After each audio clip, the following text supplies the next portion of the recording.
Judge Chutkan has lifted the stay on her gag order against Donald J. Trump in the federal January 6 case, following his appeal on First Amendment free speech grounds.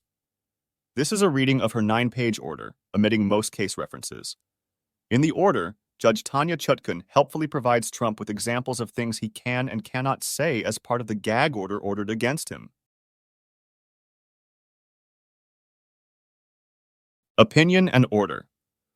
On September 15, 2023, the government filed a motion to ensure that extrajudicial statements do not prejudice these proceedings. Following a motion hearing on October 16, 2023, the court prohibited the parties and counsel in this matter from making certain public statements. Defendant Trump has appealed that order and now moves for the court to stay the order during the pendency of that appeal. The court entered a temporary administrative stay of its order, while the parties brief the motion but will now deny defendant's motion and lift the stay. Section 1. Discussion. 4 factors guide the decision whether to stay an order pending appeal. 1. Whether the stay applicant has made a strong showing that he is likely to succeed on the merits. And 2. Whether the applicant will be irreparably injured absent a stay. The government also asks the court to incorporate the order into defendant Trump's conditions of release. The court hereby denies that request without prejudice. Even assuming that request is procedurally proper, the court concludes that granting it is not necessary to effectively enforce the order at this time. Factor 3. Whether issuance of the stay will substantially injure the other parties interested in the proceeding, and 4. Where the public interest lies. The third and fourth factors merge when the government is the opposing party. Here, all the factors weigh against granting a stay. Section 1A. Likelihood of success on the merits. Defendant Trump has not made a strong showing that he is likely to succeed on the merits.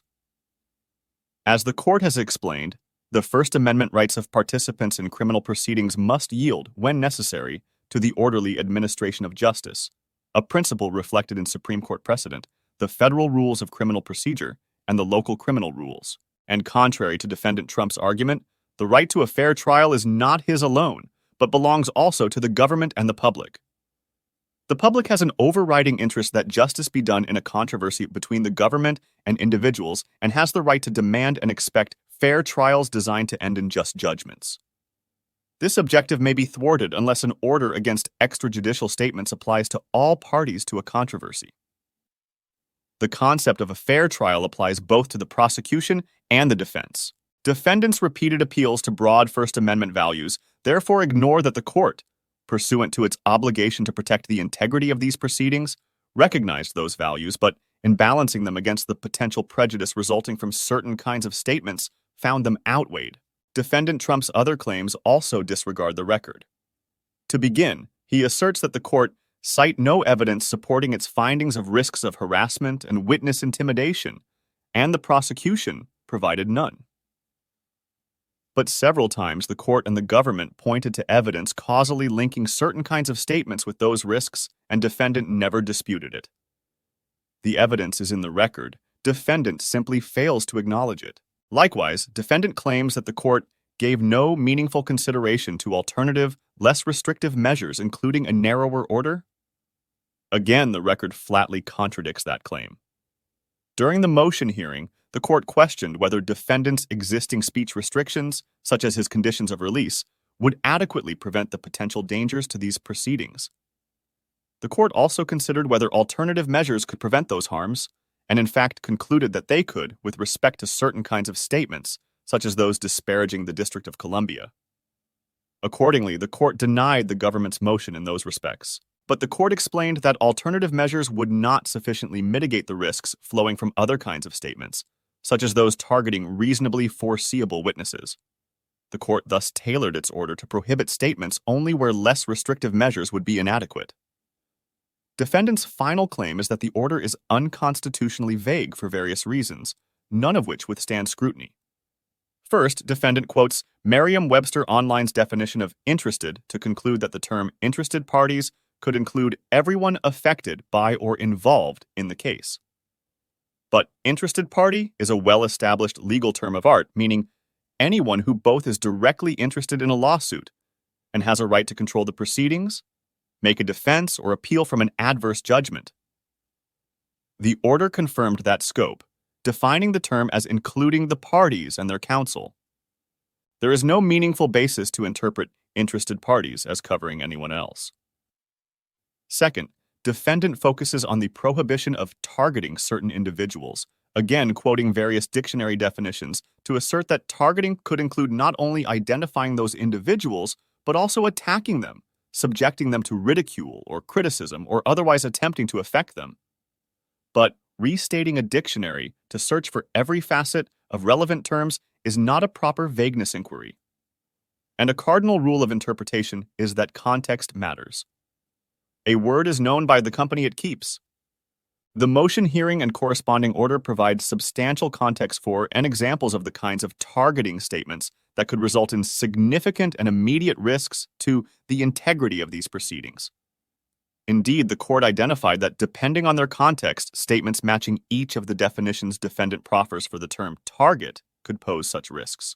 Defense counsel also repeatedly relied on context to distinguish permissible from impermissible statements.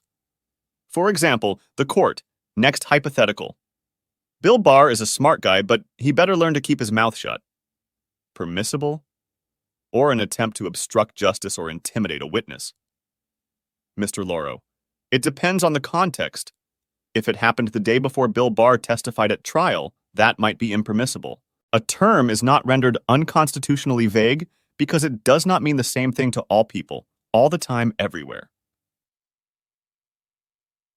The court's order and the motion hearings record sufficiently clarify the meaning of targeting to provide fair notice of the kinds of statements, understood in context, that it prohibits.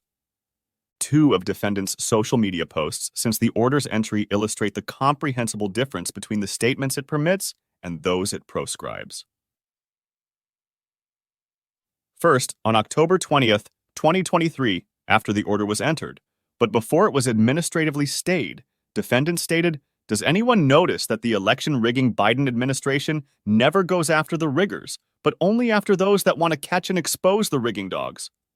Massive information and 100% evidence will be made available during the corrupt trials started by our political opponent. We will never let 2020 happen again. Look at the result. Our country is being destroyed. MAGA. This statement asserts that defendant is innocent, that his prosecution is politically motivated, and that the Biden administration is corrupt. It does not violate the order's prohibition of targeting certain individuals. In fact, the order expressly permits such assertions. By contrast, on October 24, 2023, after the order was administratively stayed, defendant stated, "I don't think Mark Meadows would lie about the rigged and stolen 2020 presidential election merely for getting immunity against persecution, by deranged prosecutor Jack Smith." But when you really think about it, after being hounded like a dog for 3 years, told you'll be going to jail for the rest of your life, your money and your family will be forever gone, and we're not at all interested in exposing those that did the rigging. If you say bad things about that terrible monster, Donald J. Trump, we won't put you in prison.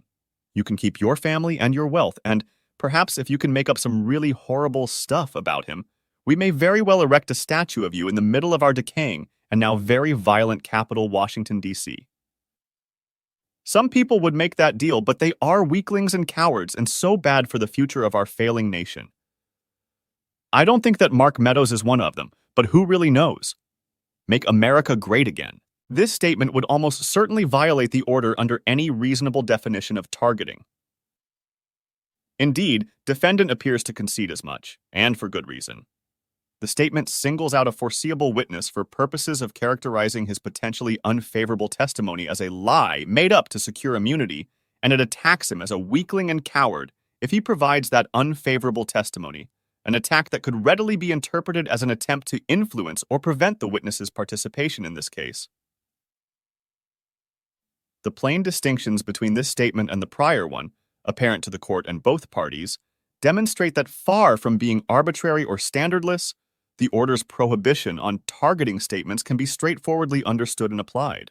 Defendants' other assertions of vagueness boil down to similar objections that deciding whether a statement violates the order will necessarily be a fact-bound inquiry. He contends that it may at times be difficult to tell whether an individual is a reasonably foreseeable witness or to distinguish proclamations of innocence from attacks on prosecutors or witnesses.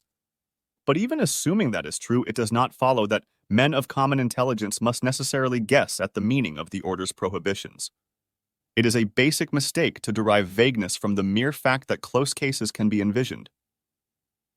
Close cases can be imagined under virtually any prohibition. If a party or their counsel makes a statement that may have violated the order, the court will assess its substance and context. The fact that it needs to do so with special care in close cases does not render the underlying order unconstitutionally vague. Consequently, Defendant Trump has failed to make a strong showing that he is likely to succeed on the merits of his appeal. Section 1B. Remaining factors. The remaining factors also counsel against a stay. Defendant Trump's brief arguments on each rely entirely on the premise that the court's order violated his First Amendment rights.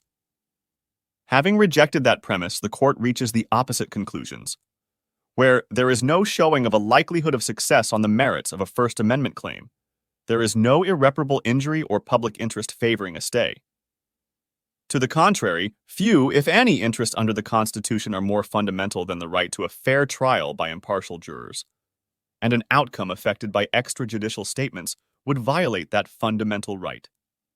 As discussed above, in the order and during the motion hearing, the court finds that the public interest in the orderly administration of this case requires the order's limitations on such statements. Section 2. Conclusion. For these reasons, defendant's motion to stay, ECF number 110, is hereby denied, and the administrative stay imposed by the court's October 2023 minute order is hereby lifted.